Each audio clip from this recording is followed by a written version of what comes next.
Bien, estamos de vuelta en Descubre a la Simón y continuamos conversando con el profesor Paulo de Oliveira.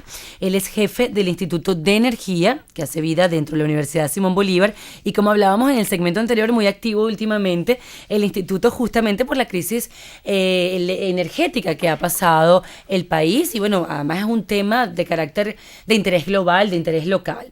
En el segmento anterior pudimos hacer referencia a uno de los proyectos que desarrolla el instituto, que es usar el bagazo de la caña de azúcar como generador de energía eléctrica, que es uno de los tantos proyectos en la larga data que tiene el instituto en funcionamiento, que ha manejado y que ha tenido importancia en la comunidad, en nuestro país, de impacto social. Pero queremos saber cuáles son los que actualmente se desarrollan. Sabemos que son muchos, pero tratar de ser lo más conciso y por lo menos hablar de dos que se estén desarrollando y que sean también, bueno, de que nos den soluciones a justamente esta crisis energética por la que hemos venido pasando. Bueno, el instituto tiene dos proyectos de impacto en este momento que estamos desarrollando. El primero de ellos se refiere a la construcción y de un prototipo de un aerogenerador. ¿Qué es un aerogenerador? Es un generador eléctrico que funciona con la fuerza del viento. Energía eólica. Energía eólica.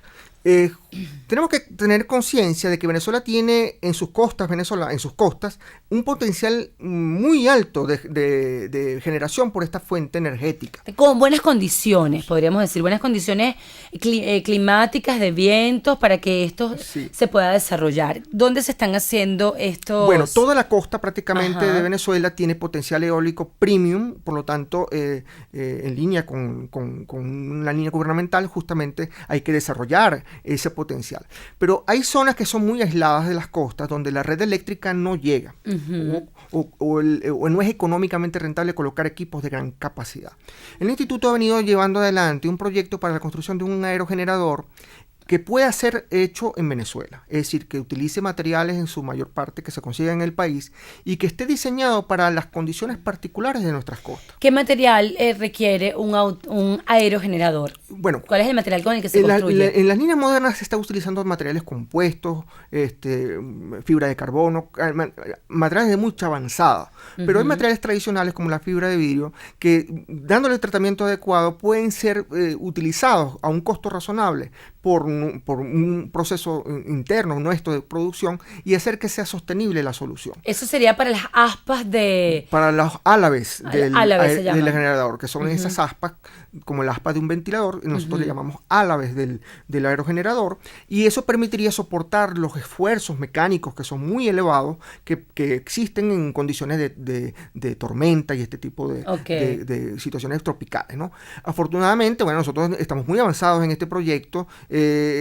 Básicamente tiene impacto porque permite solucionar algunos problemas locales. La energía del viento lamentablemente no es sostenida en el tiempo. Cuando hay viento hay energía, pero esa energía nos permite solucionar otros problemas, como por ejemplo cargar una batería y tener energía para más adelante, o el proceso de desalinización, que también vamos a hablar más adelante, que también pudiéramos utilizar ese tipo de energía para poder conseguir agua potable en lugares donde no la hay. Ok. Cuando habla, profesor, de el tiempo no es constante, digamos el viento, perdón, no es constante, pero nos podría dar una reserva. Cuando hablamos de esa reserva para cargar una batería, ¿de qué estamos hablando? Sí, estamos hablando de un aerogenerador de 5 kilovatios, que es suficiente para almacenar energía durante un año para unas 5 familias. Sí, para el uso que tiene 5 familias. Pero eso es una torre. O sea, eso es solo una torre. Una sola torre con un aerogenerador. Sí, ok, y cuando se habla de hacer un parque de energía eólica, ¿cuánto sería, por ejemplo, la cantidad de torres que deberías tener? Claro, ¿cuánto te da el espacio? ¿Qué es lo más desarrollado? Se ha escuchado que Margarita está en desarrollo, Paraguaná también. ¿Cuál va a ser el primero que vamos a ver? Hay una economía de escala, hay equipos de generación de mucha alta capacidad que se producen en países desarrollados. En Venezuela no tenemos la capacidad industrial para producir ese tipo de equipos, pero justamente un parque eólico industrial que ya manejado directamente por las empresas operadoras de servicio eléctrico pueden tener 200, 300 megavatios. Estamos hablando de generación en pequeña escala en lugares muy remotos donde no llega incluso la red eléctrica y donde hay pescadores, donde hay una cantidad de población que no está beneficiada por por el servicio eléctrico, que en Venezuela es poco, pero existe justamente. ¿Y dónde?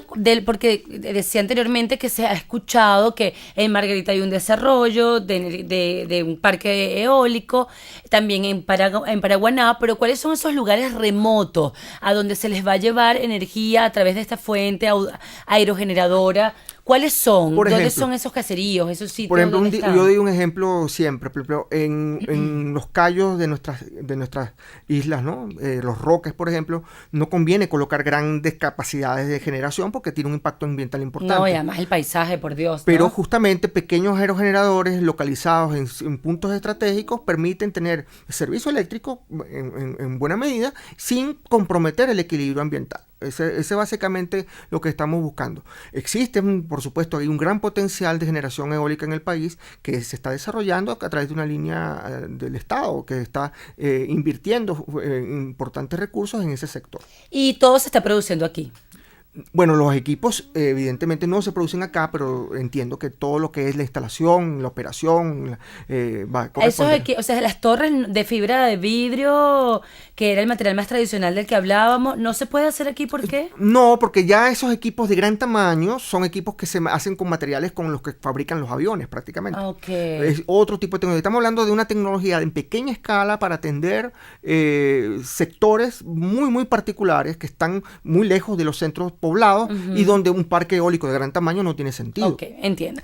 Nos queda poco tiempo, pero no queremos dejar de lado el otro proyecto de interés actual para el instituto, que es el desalinizador solar de agua de mar mediante humidificación de aire. Eso lo tiene que explicar usted, profesor, para que nuestra audiencia lo pueda entender. Nos queda muy poquito tiempo, le agradezco que seamos lo más precisos posible. Sí, bueno, este proyecto está enmarcado en una necesidad. El mundo está experimentando un cambio climático importante como consecuencia del calentamiento global, y uno de los puntos vulnerables del cambio climático es el tema del agua potable.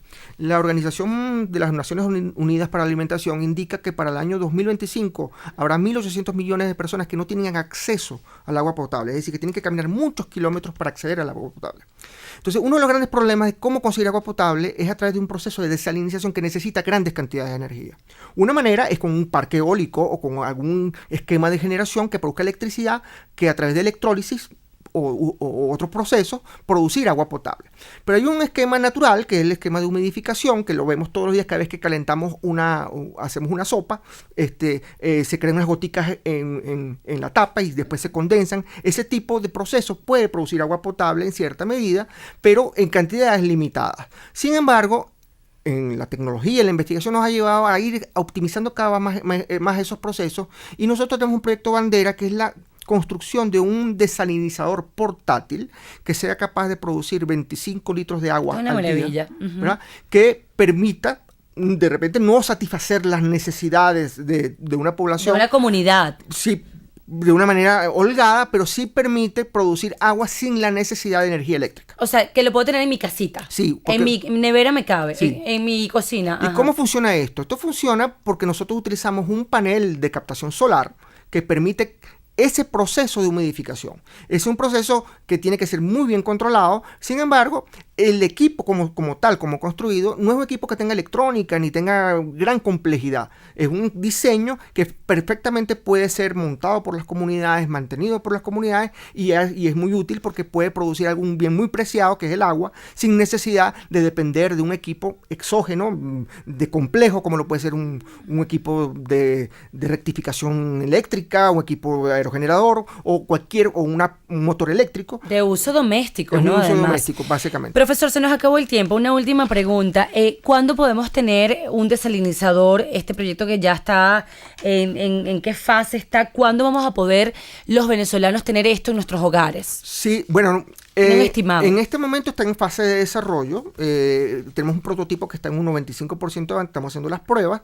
La idea es con esta nueva convocatoria que ha hecho el Ministerio de Ciencia y Tecnología tecnología para participar en proyectos de eficiencia energética y en el área de energías alternativas, poder tener la documentación necesaria para que a través de un proceso de industrialización se pueda llevar a construcción en serio. Bueno, esto apenas son 2 de los proyectos que se desarrollan en el Instituto de Energía que hace vida dentro de la Universidad Simón Bolívar. Le damos las gracias al profesor Paulo de Oliveira, que nos acompañó la tarde de hoy para informarnos y dar a conocer la importante labor que tienen ahorita en sus manos. Nosotros ya tenemos que despedir. Muchas gracias, profesor, por su visita. Les recuerdo que hemos llegado a ustedes gracias al patrocinio del Parque Tecnológico Sartenejas y la Fundación Artevisión. En la grabación, edición y música original nos acompaña Francisco Díaz. En el apoyo informativo, la Coordinación de Información y Medios de la USB. En la producción ejecutiva, Alberto Medina. En la producción general, Vito Lacasela. Y hablando para ustedes, Paula Martínez. Recuerden que nos escuchamos el próximo domingo a la misma hora, 2 de la tarde. Que tengan una feliz tarde.